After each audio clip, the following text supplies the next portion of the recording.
안녕하세요. 원종용 선교사입니다.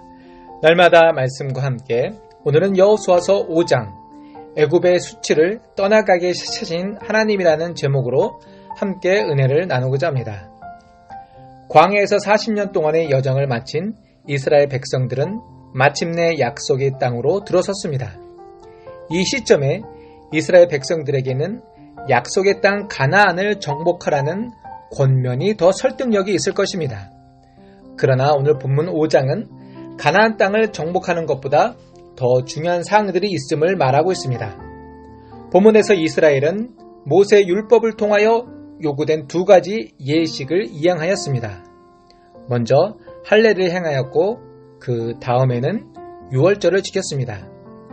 그러나 전쟁 중인 이들이 그것도 적의 영토인 가나안 땅에서 어떻게 적군들의 눈치를 살피지 않으며 이런 여유 있는 시간을 가질 수 있었을까요?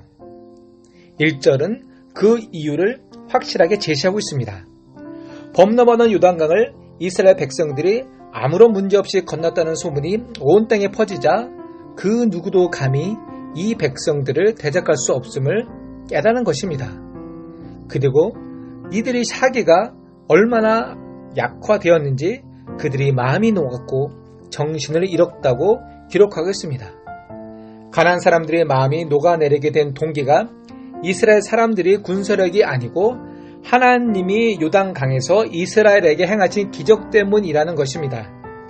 그러면서 하나님은 여호수아에게 이스라엘 백성들에게 다시 할례를 행하라고 명령하셨습니다. 가나안과 이스라엘 사이에 전쟁 중인 이 시점에 이 명령은 상식적으로 납득이 되지 않는 말씀입니다. 이스라엘 백성이 베이스 캠프였던 길갈은 요단 서편 평평한 땅 곧 평지였습니다. 이는 전쟁 중에 공격받기 쉽고 또 도망칠 곳도 없는 평지에서 할례를 받는다는 것은 마치 자살 행위와 같은 것이었습니다. 만약 적군이 이때를 이용하여 싸웠다면 이스라엘은 멸종에까지 이를 수 있었을 것입니다. 그러나 하나님은 적들에게 마음속에 두려움을 심어 놓으셨으므로 그 누구도 감히 나서질 못했습니다. 하나님은 사람의 이성적인 판단으로는 도저히 이해할 수 없는 절대 순종을 요구하셨습니다. 그러자 놀랍게도 이스라엘 백성들은 하나님의 명령을 즉각적으로 순종하였습니다. 이는 광야 40년의 훈련 덕이었습니다. 광야에서의 훈련이 그들을 그런 믿음의 용사로 키워놓았던 것입니다. 할례가 끝난 다음에 할례를 행했던 그곳을 길갈이라는 새 이름으로 부르게 되었습니다. 길갈의 의미는 애굽의 수치를 너희에게서 굴러가게 하였다라는 뜻입니다. 본문에서 말하는 애굽의 수치는 과연 무엇일까요? 아마도 광야 생활이 시작된 이후에 이스라엘이 당한 조롱과 비웃음이었다고 여겨집니다. 하나님은 이 백성들을 극적인 기적을 통하여서 애굽에서 광야로 이끌어내셨습니다. 그러나 애굽을 탈출한 이스라엘은 다음 40년을 어떻게 보냈습니까? 적과 꿀이 흐르는 땅에 간다고 큰 소리치고 나간 사람들이 적과 꿀은 고사하고 기본적인 의식주도 해결할 수 없는 광야를 헤매지 않았습니까? 아마도 애굽인들이 보기에 아직도 광야를 헤매고 있다. 얼마나 비웃었을까요?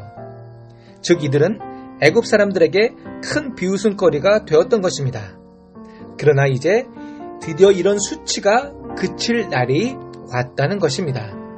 이제 광야 여정이 끝이 나고 이스라엘이 약속의 땅에 안착한 것입니다.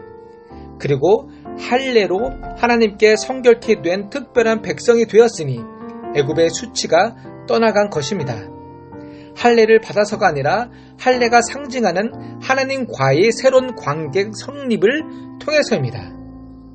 즉 하나님께서 오래전에 애굽에서 약속하셨던 적과 꿀이 흐르는 땅을 이 백성이 차지할 날이 다가왔다는 것입니다. 할례를 마친 이스라엘 백성들이 누린 첫 축복이 무엇이었습니까? 그것은 그들이 유월절을 지키며 그 땅의 소산물을 먹게 된 것이었습니다. 그것은 하나님께서 주신 가나안의 첫 선물이었습니다. 말씀을 마치겠습니다.